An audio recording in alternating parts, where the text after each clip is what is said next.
24-year-old Samuel Nordquist was in search of love and happiness. As a transgender person living in Minnesota, he had a hard time finding acceptance in his own backyard.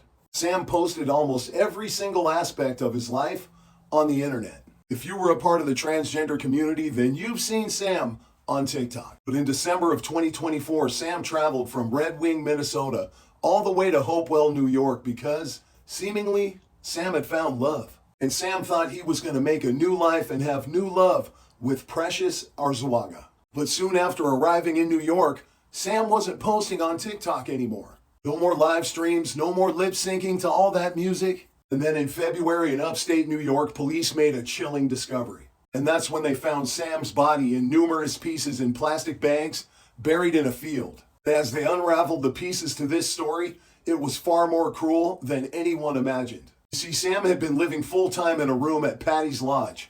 And at some point, this room became a prison cell and a torture chamber. And now police have just arraigned 7 people for the murder of Samuel Nordquist.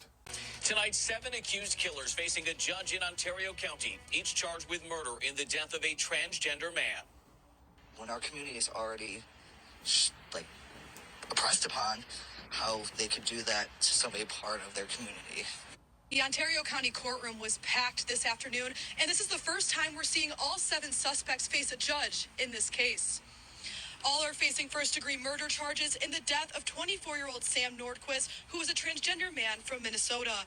According to an indictment unsealed last week, the suspects tortured and beat Nordquist between January 1st and February 2nd. He was found dead in a Yates County field February 13th. 38-year-old Precious Arzuaga appeared in court wearing an orange jumpsuit. The other 6 suspects appeared in street clothing or business wear.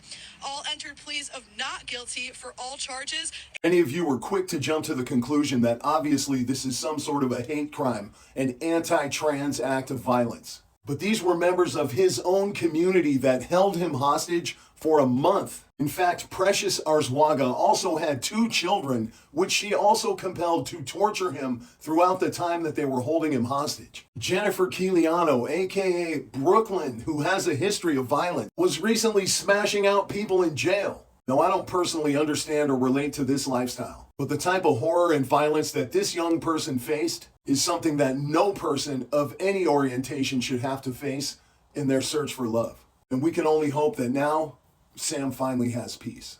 Cried around, I hate that you ain't here to see. Since I found out you was gone, I cried enough tears to fill up the sea.